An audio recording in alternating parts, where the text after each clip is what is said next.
My son called me a burden. So I took away everything he thought he built. Mom, you're becoming a burden. 6 words. That's all it took. 6 words from my only son, while I stood freezing in my own home, begging for help. Don't click away, because what I did next will make you question everything you know about family and love. My name is Margaret Torres. I'm 72 years old. And 3 weeks after my son called me a burden, I took away his law firm, worth $4.6 million, his house, his career, and revealed a secret I'd kept for 12 years. A secret that would show him exactly what his burden had been carrying all along. This isn't revenge. This is the most important lesson I'll ever teach. And by the end of this story, you'll understand why sometimes the greatest act of love is letting everything burn down. Welcome back to Annie Dorothy Stories. If you haven't already, please subscribe to my channel. Your support truly encourages me to continue sharing these incredible tales with you. Let me know in the comments where you're watching from. I love hearing from my sweethearts around the world. I've lived in this house for 43 years. Every corner holds a memory. The kitchen where I taught Derek to make pancakes. The living room where Richard and I stayed up all night when Derek had pneumonia at 6. The garden where he used to chase butterflies and tell me he'd grow up to be someone important. Richard, my husband, died 5 years ago. Cancer. I was his nurse until the very end. After Richard passed, I had Derek, my only child. 38 years old, corporate lawyer, partner at Torres & Bennett law firm. Married to Vanessa. 2 beautiful grandchildren, Sophie 8 and Mason 6. For the first year after Richard died, Derek came by twice a week. By year 2, once a week. By year 5, once a month if I was lucky, staying maybe 30 minutes. Always checking his phone. Always 1 foot out the door. I'd prepare his favorite meals. Pot roast, homemade apple pie. I'd set the table for 4, hoping Vanessa would come inside. She never did. She'd wait in the car, scrolling through her phone. One Sunday, Sophie looked at me with those innocent eyes and asked the question that broke my heart. "Grandma, why doesn't Daddy smile anymore?" I made excuses. "Your daddy works very hard, sweetheart. He's just busy." But the truth was simpler. Derek had stopped seeing me as his mother. I'd become a task on his to-do list. Then came January, the coldest January we'd had in 15 years. My heating system died on a Tuesday night. The temperature dropped to 40 degrees. I wrapped myself in Richard's old jacket and called Derek. "Mom, what's wrong?" His voice was already irritated. "Sweetheart, I'm sorry to bother you. The heating system broke. I called a repairman, but they can't come until Thursday. It's very cold in here." A heavy sigh. "Mom, I'm in the middle of a merger. Can't you call someone else? I tried every space heater I have." "Derek, I'm 72 with a hip replacement. I can't." All right, I'll see what I can do." 3 hours later, his car pulled up. I watched from the window, relief flooding through me. But then I saw his face, pure anger. Vanessa stayed in the passenger seat. The kids pressed against the windows. Derek stormed in without knocking. "Show me the heater." I led him to the basement, trying to make conversation. "How are Sophie and Mason?" "Mom, where's the heater?" I showed him. He looked at it for 30 seconds, took a picture. "I don't know anything about heaters. You need a professional." "I know, sweetheart. I just needed..." "I thought maybe you could stay." A car horn blasted. "Vanessa." Derek's jaw clenched. "Mom, I have a family. Mason has soccer practice. I can't just drop everything every time something breaks. This house is falling apart. You can't maintain it anymore. Every month it's something else. I just need help with the heater." "You know what? I have my own family to worry about. The firm is expanding. I'm drowning in work, and you just keep calling." Another horn blast. Derek exploded. "Mom, I can't keep doing this. You're becoming a burden." The word hung in the air like poison. Burden. I'd sacrificed everything for this man. Worked double shifts so he could have new shoes. Took second mortgages for his law school. Ate rice and beans for a year so he could have spending money in college. And now I was a burden. I held my composure. "I see. You should go. Don't want to burden you further."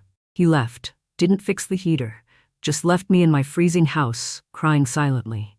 But then something shifted. The tears stopped. I walked to Richard's photo on the mantel, the one from Derek's law school graduation. I whispered to Richard's image. "I tried, my love. I really tried." Then I walked to my study, unlocked the filing cabinet, and pulled out folders marked Torres and Bennett, confidential.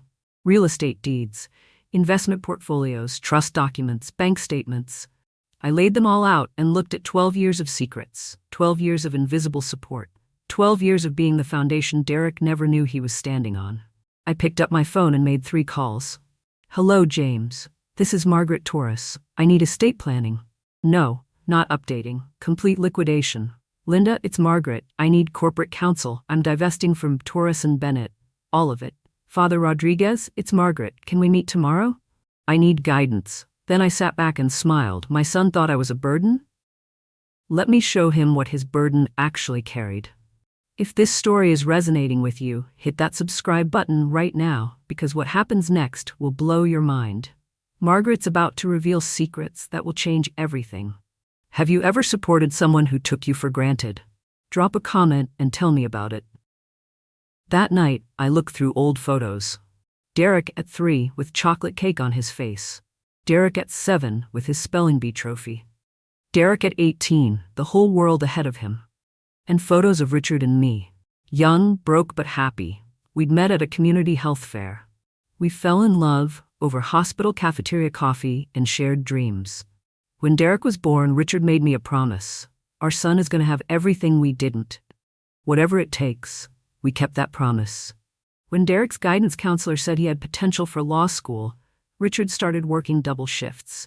I picked up night shifts. We stopped going out and wore our clothes until they fell apart. We saved $30,000 for undergraduates. Law school tuition, $150,000 over 3 years. We took out a second mortgage. Richard worked himself sick. I worked 70-hour weeks. We ate rice and beans. Derek graduated 3rd in his class. Richard and I sat in that audience in our 10-year-old clothes and cried with pride. Derek got engaged to Vanessa. One night, he came to us stressed. Dad? Mom, I need $25,000. Vanessa wants a nice wedding. Her family's putting up $75,000, but I need to match at least $25,000. We had maybe $8,000 in savings. We'll figure it out, son. We took out a personal loan at 11% interest. Derek got his wedding. Then came the big moment. 12 years ago. Derek called us late on a Thursday night. Dad, Mom, I have an opportunity. A partnership. Torres and Bennett. My name on the door. But I need $250,000. The bank won't loan it. Without this, I have nothing.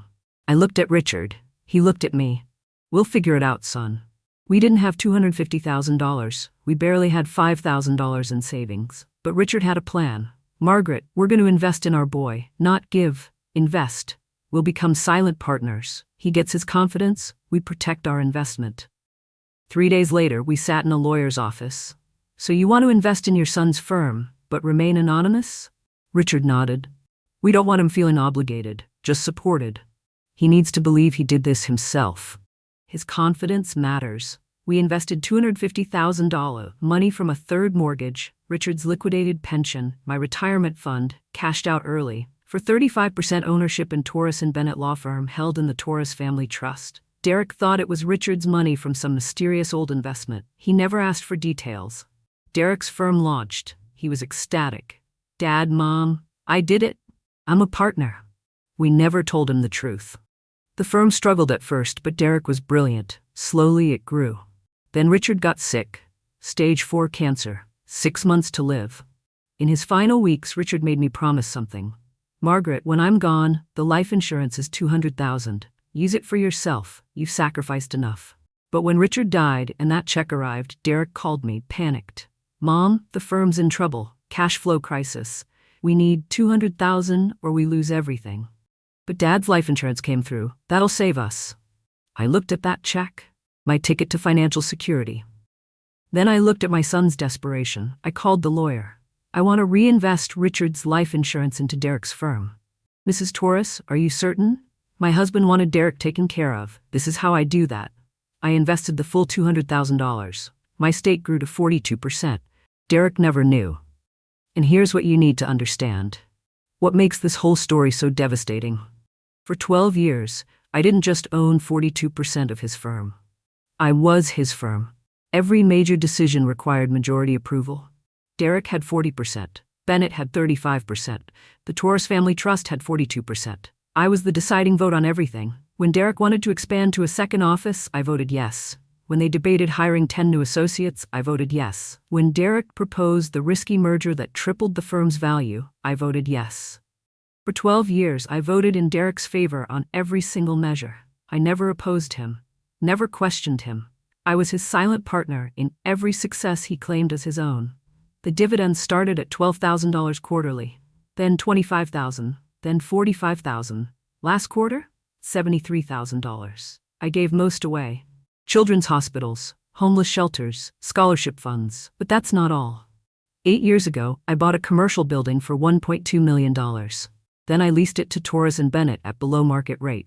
$18,000 a month when comparable spaces were $30,000. Derek thought he'd found an incredible deal with some absentee landlord. That landlord was me. 6 years ago, Derek and Vanessa were house hunting. They found their dream home, $1.4 million. But they couldn't qualify for the mortgage. Derek called me, frustrated. "Mom, the bank denied us, something about needing a cosigner." I made a phone call. "I'd like to cosign a mortgage loan for my son, anonymously, and I'll provide the down payment, $280,000 though, through a trust." The bank approved immediately. Derek thought his stellar credit convinced them. I was the reason he had that house. 4 years ago, Derek enrolled Sophie and Mason in Westbridge Academy, $35,000 per child per year. I watched Derek and Vanessa struggle with payments, so I created the Harrison Scholarship Fund, anonymous donor. And wouldn't you know it, Sophie and Mason both qualified for 60% tuition coverage, $42,000 a year. Derek thought his kids earned scholarships. Let me lay it out. Torres and Bennett, 42% ownership, worth $4.6 million. Commercial building, purchased for $1.2 million, now valued at $2.8 million. Derek's house, $280,000 down payment plus co-signing. Children's education, $168,000 total over 4 years, plus dozens of smaller things. Bar exam fees, $3,500. First car loan, $8,000. Engagement ring supplement, $4,000. Wedding contribution, $25,000. Continuing education, $12,000. Miscellaneous payments, $47,000. Total invested directly, over $2.1 million. Total value of assets supporting Derek, over $8.2 million. My son, who called me a burden, was standing on an $8.2 million foundation built by his mother. And he had no idea. The night Derek called me a burden, I pulled out all those records, 12 years of proof that I'd been the most important person in Derek's life, and he'd never noticed. I called my attorneys. The next morning I sat in James's office. Linda joined us. "Mrs. Torres, if you divest from the firm, the partnership agreement has a clause. Any partner holding over 40% who sells triggers a mandatory buyout option. I'm aware. Derek doesn't have the capital. He'll have to sell his stake or watch the firm get acquired. And if you pull co-signing on the house, the bank will reassess Derek's debt-to-income ratio without your backing. He'll default. I know. The building lease, if you sell to a commercial operator, they'll triple his rent. And the scholarship fund, if you dissolve it, the school will bill Derek $84,000 retroactively." I sat back. My son called me a burden. I want him to understand what I've been carrying. "Mrs. Torres, this will destroy everything he has." I leaned forward. "No, it will remove everything I've been giving. There's a difference. He thinks he's self-made. Let him try. This is severe. My husband and I sacrificed everything. We lived modestly so Derek could live lavishly. We stayed invisible so he could feel invincible. And when I needed him, one cold night, I was a burden. I picked up the pen. Sell the firm shares to Blackstone Capital. Sell the building to Core Commercial Properties. Dissolve the scholarship fund. Remove me from the house loan. Execute everything simultaneously next Friday. He'll lose everything in one day. I signed the first document. Then he'll understand what everything really meant. I visited Father Rodriguez at church. "Margaret, what you're planning, it sounds like you're tearing down his entire life." "No, Father, I'm removing the scaffolding I built. If his life collapses, it means there was no foundation, only my support." At St. Mary's Shelter, I met Keisha, 28, single mother of 2, working 3 jobs. "Keisha, how would you like to own a home?" She laughed. "Miss Margaret, I can barely make rent. What if someone gave you a down payment? Would you work hard to keep it?" Her face became serious. "I'd work 3 jobs. My kids deserve stability. We'll talk more soon." Finally, I invited Derek's family for one last Sunday dinner. Derek talked excitedly. Mom, the firm is doing incredible. We're valued at over 11 million. Bennett and I are talking about expanding to 3 more cities. How wonderful. You've built something impressive. Dad would be proud. We started with nothing and created an empire. My jaw tightened. Nothing. Yes, Vanessa chimed in. Margaret, have you thought more about assisted living? We found a lovely place. It would be safer, Mom, and we could use the house sale to pay off your debts. Silence. Derek, do you know what your father's last words were? He said to take care of you. He said, take care of our boy, he'll take care of you. He believed that. Derek shifted uncomfortably. He was wrong. But that's all right. I've made peace with it. When they left, Sophie hugged me tight. I love you, Grandma. I love you too, sweetheart. Remember that no matter what happens. What do you mean, no matter what happens? Just that life is unpredictable. Good night, Derek. That night, I whispered to Richard's photo. I'm doing this for him, my love. He needs to fall so he can learn to stand. Tomorrow, everything would change. Hit that like button if you're invested in this story, and make sure you're subscribed because Act 3 is where everything falls apart. Do you think Margaret is doing the right thing, or is she going too far? Comment below. Friday morning, Derek woke up in his beautiful house, the house I made possible. He kissed his wife, wearing the ring I helped buy. He dropped his kids at school, the school I was paying for. He drove to his office, the building I owned. He had no idea his world was about to explode. Derek arrived at Torres and Bennett at 8:30 a.m. His secretary looked panicked. Mr. Torres, there are multiple people waiting. Legal, the building manager, and Blackstone Capital? What? I don't have meetings scheduled. A man in a suit emerged. Mr. Torres? I'm Robert Chen from Core Commercial Properties. We purchased this building. Your current lease rate of $18,000 a month is below market value. New rate effective next month, $52,000. Derek's face went white. What? Who sold the building? Anonymous Trust? Here's your new lease agreement. The man walked away. Derek stood frozen. His rent was about to triple. Mr. Torres, a woman in an expensive suit appeared with 2 men.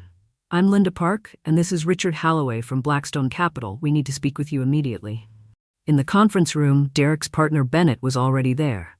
Mr. Torres, Mr. Bennett, Blackstone Capital has acquired 42% of Torres and Bennett through the Torres Family Trust. Derek's brain couldn't comprehend. 42%? That's impossible. The trust only owns 25%. Linda slid documents across. The trust owned 42%. Your mother, Margaret Torres, controlled it. The room started spinning. My mother? My mother's a retired nurse. This is a mistake. Richard Halloway spoke coldly. No mistake. Your mother has been your largest shareholder for 12 years. Yesterday, she sold her entire stake to us for $4.6 million. Derek couldn't breathe. Under your partnership agreement, our acquisition triggers a mandatory buyout clause. You have 30 days to buy us out at $4.6 million, or we proceed with full acquisition. I don't have $4.6 million. Then sell your stake. We're offering $3.2 million for your 40%. Without majority control, your shares are worth less. Bennett spoke, his voice angry. Derek, did you know your mother owned nearly half our firm? I had no idea. I swear. They left. Derek and Bennett sat in silence. Your mother just destroyed our firm. Derek's phone rang. His mortgage broker. Mr. Torres, we have a problem. Your co-signer has requested removal from your home loan. We need to reassess your debt-to-income ratio. Co-signer? I didn't have a co-signer. Margaret Torres. She's been backing your loan since inception. She also provided the down payment. Without her, your debt-to-income ratio is 89%. We require 43% maximum. You have 60 days to refinance, or we'll initiate foreclosure. My mother co-signed my house? I'm sorry. I assumed you knew. His phone rang again. Westbridge Academy. Mr. Torres, this is Principal Morrison. The Harrison Scholarship Fund covering 60% of your children's tuition has been dissolved. You owe $84,000 retroactively. Payment due within 30 days. Who created the scholarship? Margaret Torres, your mother. She specifically requested your children be the primary recipients. Derek dropped his phone. What else? What else did your mother do? I don't know anything. Derek drove straight to James Chen's office. He burst through the door. Where is she? James looked up calmly. Your mother is not here. She anticipated you'd come. What the hell is happening? James pulled out a thick folder. This is a complete accounting of every investment your mother made in your life. Derek opened it with trembling hands. Page after page. Initial firm investment, $250,000. Life insurance reinvestment, $200,000.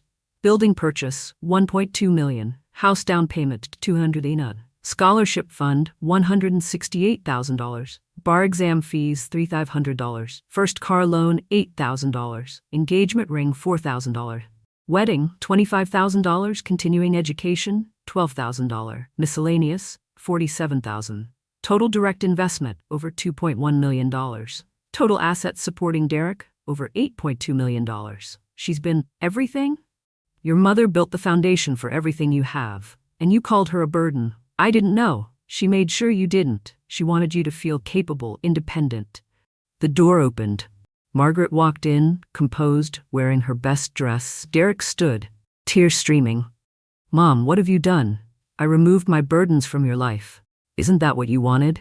I'm losing everything. The firm, the house, the kids' school. No, Derek.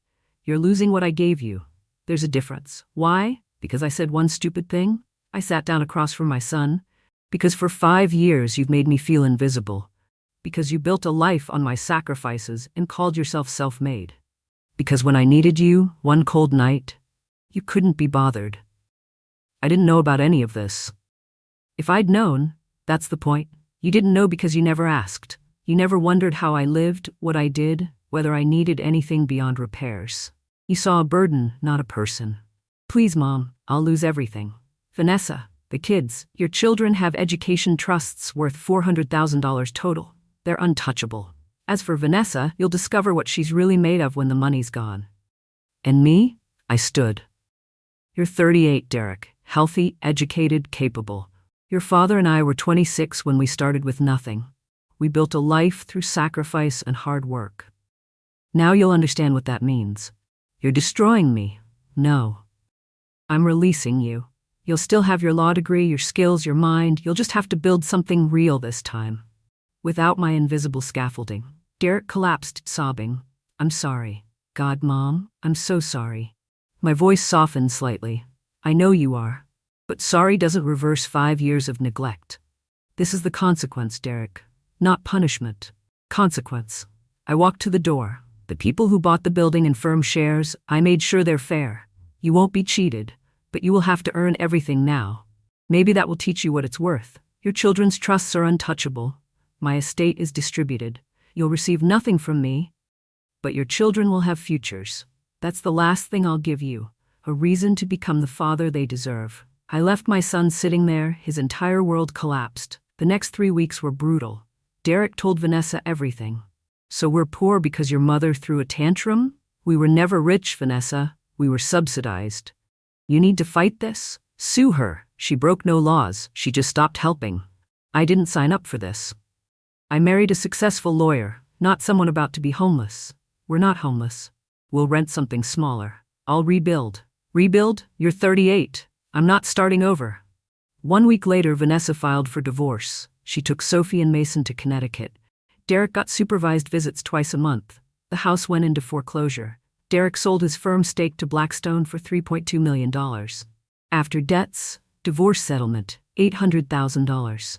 Firm loans, $600,000 credit card debt, $240,000.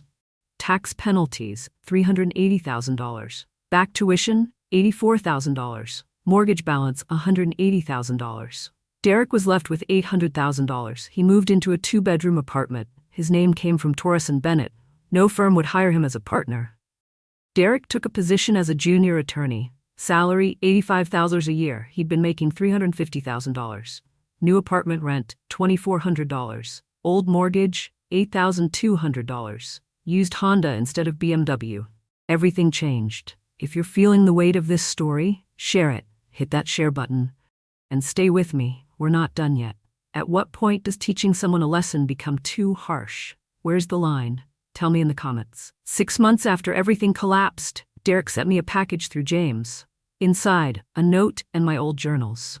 Mom, I know you don't want to hear from me, but there are boxes of your belongings I can't afford to store anymore. Would you like them back? I called James, send them to my house. 3 days later, boxes arrived. Inside, photo albums and my journals from the past 12 years. I'd kept journals since Derek was born.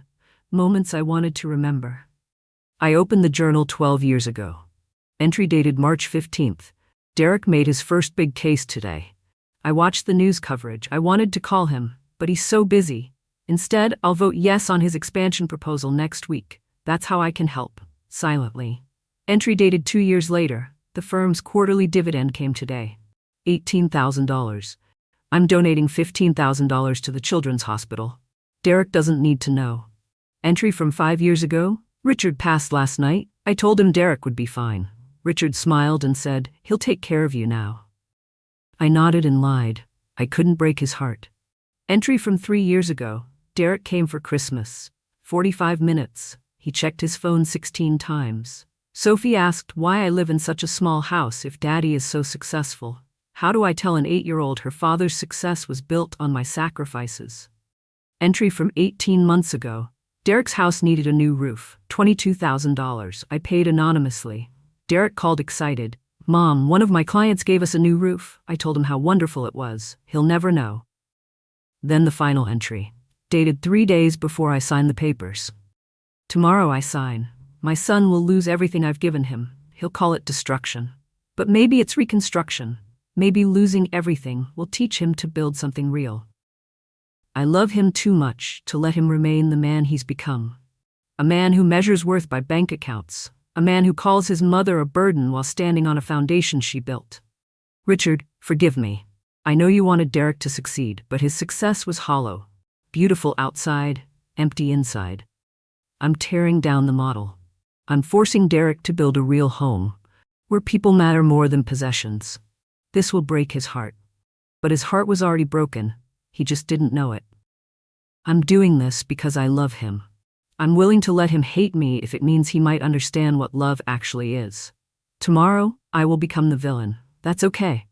Villains teach important lessons too. I love you, Derek. Please learn. I sat holding that journal, crying for the first time since Richard's funeral, not from sadness, from hope. 8 months after the collapse, I received a letter from Derek. Hand-delivered. I opened it with shaking hands. Mom, I don't expect you to read this. I don't expect forgiveness. I don't expect anything. You taught me that expectations without effort are entitlement. I found your journals. I've read them cover to cover, all 12 years. I didn't know. I know that's not an excuse. But Mom, I didn't know. You voted yes on every proposal, every single one. For 12 years, you backed me without hesitation. You were the perfect partner, silent, supportive, selfless. I was making money because of you. The firm succeeded because of you. My house existed because of you. My children's education was possible because of you. Everything was built on your invisible foundation, and I called you a burden. I understand now. You didn't destroy my life. You revealed I never built one. I built an illusion on your foundation, and when you removed yourself, it collapsed. Thank you. Thank you for loving me enough to let me fall. Thank you for teaching me what I refused to learn. Thank you for showing me the difference between having things and being someone. I'm living in a 2-bedroom apartment. I make $85,000. I drive a used car. And I'm okay. More okay than when I lived in a mansion. Vanessa left. We're divorced. I see the kids twice a month. It's not enough, but it forces me to make those visits count. Last weekend, Sophie and I baked cookies. We burned the first batch. We laughed so hard we cried. Mason asked me to teach him how to change a tire. We spent an hour getting dirty, talking. They asked about you. They want to see you. I don't know if you'd want to see them, or me. I wouldn't blame you. I found an entry about Dad's last words. He'll take care of you now. I failed him. I failed you both. But I'm trying to become someone who wouldn't fail you now. I volunteer at St. Mary's every Saturday. Keisha remembers you. She cries every time she talks about you. Her kids call you Angel Margaret. I understand now what you were carrying. Not just money, the weight of unconditional love, the exhaustion of supporting someone who never says thank you. I'm sorry, Mom. I know it's too little too late, but I'm sorry. I love you. I always did. I just didn't know how to show it. I'm learning now. Your son, Derek, I read that letter 17 times. I didn't respond. Not yet. He needed to sit with discomfort, to understand that apologies don't erase consequences. But I kept the letter, and late at night, I'd read it again, and I'd cry, not from anger, from grief, for the years we lost. If this story is touching your heart, subscribe right now. Hit that button, because the final chapter will show you whether Margaret's gamble paid off. If you were Margaret, could you have forgiven Derek? Or would the damage be too deep? Tell me honestly. 10 months after the collapse, I was in my garden when a car pulled up. Not the BMW, a Honda Civic. Derek got out, then Sophie, then Mason. I stood slowly. Derek walked up holding his children's hands. "Hi, Mom." His voice was different, quieter, humbler. "Derek, can the kids see you?" "Sophie made you something. Mason wants to show you a magic trick." "Of course." Sophie ran forward and hugged me. "Grandma, I missed you." I held them, breathing in their shampoo. After the kids showed me Sophie's art project, a painting with the words "Love Never Leaves," and Mason's card trick, Derek told them to play in the garden. Then he approached me. "Mom, I know I have no right, but could we talk?" I gestured to the porch chairs. "I'm not here to ask for money or help. I'm not here to apologize again. I'm here to tell you what I'm doing, what I'm becoming." "Go on." "I'm rebuilding. Not the firm, not the house. Myself. I'm seeing a therapist. Learning to be present. How to be grateful. How to measure success differently. I'm teaching Sophie and Mason about sacrifice, hard work, the difference between having things and being someone. We cook together. Family dinners every night I have them. No phones. I told them about you. Everything. How you and Dad mortgaged your house for my education. Worked double shifts so I could have new shoes. Invest your life savings in my firm. How you owned nearly half of everything I thought I'd built alone. Sophie asked why I never said thank you. I told her I didn't know I needed to. She said that was the dumbest thing she'd ever heard. "Why are you telling me this?" "Because you deserve to know your lesson worked. You didn't destroy me. You rebuilt me. Even if you never forgive me, you succeeded." We sat in silence. "Derek, I never stopped loving you. That was never the question." "Then what was it?" "Whether you could learn to love people more than things. Whether you could see me as a person instead of a task. Whether you could understand family isn't built on convenience. It's built on sacrifice." "And? Have I learned?" "I don't know yet. Time will tell." Derek nodded. "Can I ask something?" "Yes. Were you sick a few months ago? I heard from Father Rodriguez you'd been in the hospital. My pneumonia. He wasn't supposed to tell you. You could have died." "Yes. And you didn't call me." "Derek, for 5 years I was dying slowly from loneliness, and you didn't call me." "Pneumonia was just faster." Derek's face crumbled. "I'm so sorry. I know. But Derek, I'm 72. I've had a good life. Your father and I built something meaningful. We built you. We made mistakes. Probably loved you too much, gave you too much without teaching you what it cost. But we believed in you. For a long time I thought we were wrong. But sitting here now, watching you with your children, hearing how you're changing, maybe we weren't wrong. Maybe you just needed to lose everything to find yourself. Can I help you in the garden sometimes? Can the kids visit? I'm not asking for our old relationship back. I'm asking if we can build something new, something real." I looked at this man, my son, humbled, broken, rebuilding himself from the ground up. "Yes, come Saturday mornings, bring the children. We'll garden together." Derek's eyes filled with tears. "Thank you." "And Derek?" "You'll help me fix things around the house, but you'll do it because you want to, not because you're obligated. The moment it becomes a burden, stop coming." "It won't be a burden, Mom. I promise. We'll see." Derek started coming every Saturday morning, 8 a.m. sharp. He'd bring Sophie and Mason, and we'd work in the garden together. The first few weeks were awkward. We didn't know how to talk anymore. Too much had been broken. But slowly, in the dirt and sun, we found our rhythm. Derek would ask about the roses. I'd teach him how to prune them, something Richard had taught me decades ago. Sophie loved the vegetable garden. "Grandma, why do you grow your own food when you can just buy it?" "Because, sweetheart, growing something yourself teaches you patience, and patience teaches you gratitude." Mason was fascinated by the worms. "Grandma, are these helpful or bad?" "Very helpful. They make the soil rich so plants can grow. Sometimes the things that look dirty or unimportant are actually doing the most important work." Derek heard that. I saw it in his eyes. By the 3rd month, Derek asked me the question I'd been waiting for. "Mom, when did you know?" When did you know you had to do it? I sat back on my garden bench. The night you left me in the cold. After you called me a burden, I realized you didn't just forget to appreciate me, you forgot I existed. I was furniture, useful only when broken, and that made you angry enough to— No, it made me sad enough to act. There's a difference. Anger is reactive, sadness is reflective. I wasn't trying to hurt you, Derek. I was trying to save you. Save me from what? From becoming a man your father and I wouldn't recognize.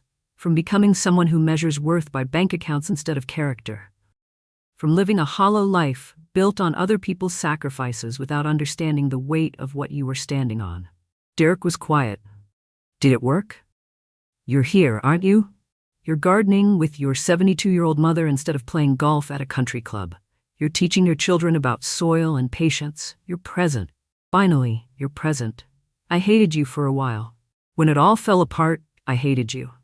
I know. I thought you were cruel, vindictive, and now I understand you saved my life.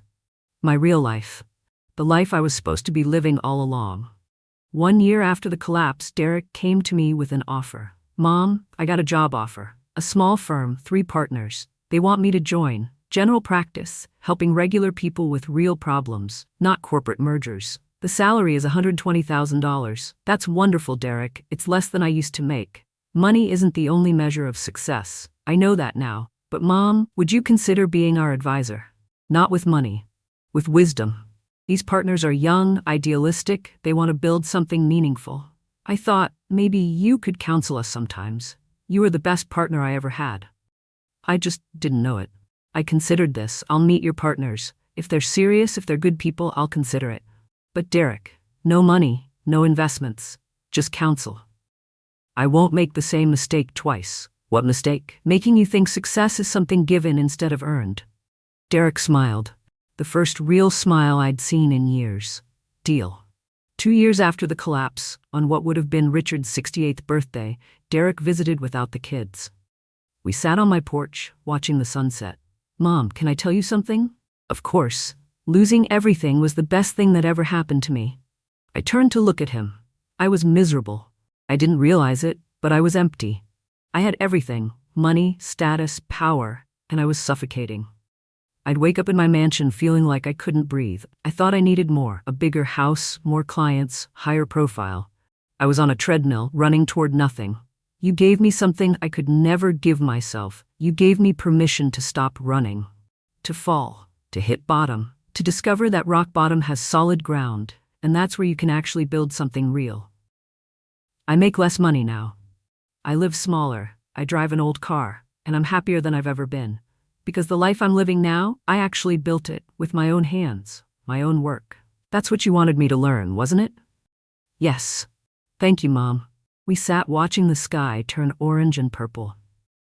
Dad would be proud of you. What you did took more courage than anything I've ever done. You risked your relationship with your only child to teach him how to be a man. I hope so. I know so. Because I'm proud of you. And I'm trying every day to become someone you and Dad would be proud of. 3 years after the collapse, Derek opened his own small firm, Torres Law. He specializes in helping regular families with estate planning and elder law. His motto on his business cards, building foundations that last. He makes enough to live comfortably. Not luxuriously, comfortably. He remarried, a teacher named Patricia. They have a modest house with a garden. Sophie and Mason spend half the week with them. Derek visits me twice a week now, not out of obligation, out of love. We garden together. We cook together. We talk, really talk. Last month, Derek brought me something. A leather-bound book. Inside, he'd compiled every journal entry I'd written about him over the years. Every sacrifice is documented. He'd added his own entries between mine. His thoughts now, looking back. The final page had a letter. Mom, you taught me the hardest lesson, that love isn't what you give people, it's what you teach them to become. You loved me enough to let me fail, to let me fall, to let me lose everything so I could find myself. I spent 38 years taking from you. I'm spending the rest of my life learning to give the way you gave, selflessly, quietly, without expectation. This book is my promise. I will never forget what you carried. I will never take you for granted again. I will teach Sophie and Mason what you taught me, that family is built on sacrifice, that success is measured by character, and that the people who love us deserve to be loved back. Loudly, clearly, gratefully. I love you, Mom. Thank you for never giving up on me, even when I gave up on you. Your son, Derek. I closed the book and held it to my chest. This is your inheritance, Derek, not money, this understanding. Pass it to your children. I will, Mom, I promise. I'm 76 years old now. 4 years have passed since that cold January night. I'm sitting in my garden, the one Richard planted, the one Derek learned to tend, the one Sophie and Mason now help me maintain. My house is still modest. My life is still simple. But I'm not alone anymore. Derek comes twice a week with Patricia. Sophie and Mason come every Sunday. We have family dinners where everyone talks and laughs and nobody checks their phones. I'm teaching Mason how to build things with his hands, the way Richard taught Derek, the way Derek forgot, the way he's remembering now. I'm teaching Sophie about investing. Not just money, but time, attention, love. And Derek? Derek's teaching his children gratitude in real time. They watch him care for me, help me, honor me. Sometimes, late at night, I think about that moment in the lawyer's office when I signed those papers, when I set everything in motion. People ask me if I regret it. I don't. Because I didn't destroy my son. I freed him to become real. The Derek who called me a burden was a hollow man, living a hollow life, standing on a foundation he didn't know existed, taking credit for a building he didn't construct. Derek, who sits in my garden now, laughing with his children, tending the roses his father planted, asking me about my day, really listening. That's the real Derek. The one Richard and I always believed was in there. I had to tear everything down to find him. Was it cruel? Maybe. Was it necessary? Absolutely. Because the greatest gift a parent can give isn't money or opportunity or comfort. It's teaching their children to become people worthy of being loved. Not for what they have, for who they are. My son understands that now. He's teaching it to his children, and they'll teach it to theirs. That's the real inheritance. That's what lasts. Not the millions I gave away. Not the firm shares or the houses or the scholarships. The lesson. The understanding. The transformation. Derek lost everything I gave him and found everything that mattered. He lost his fortune and found his soul. He lost his mansion and found his home. He lost his mother's support and learned to stand on his own. And in losing everything, he gained the one thing money can't buy. He gained himself. That's worth more than $8.2 million. That's worth everything. If this story moved you, if it changed how you think about family, sacrifice, and love, I need you to do 3 things. First, hit that subscribe button. Second, share this video with someone who needs to hear it. Third, leave a comment telling me how this story impacted you. Your words matter. Here's my last question. Who in your life have you taken for granted? Who's been your invisible foundation? And more importantly, what are you going to do about it today? Tell me in the comments. I read every single one. Remember, love isn't invisible just because you choose not to see it. Don't wait until it's gone to understand what you had. Thank you for listening to my story. I'm Margaret Torres, and I taught my son the hardest lesson a mother can teach. Sometimes the greatest gift is taking everything away, so someone can finally see what they had all along.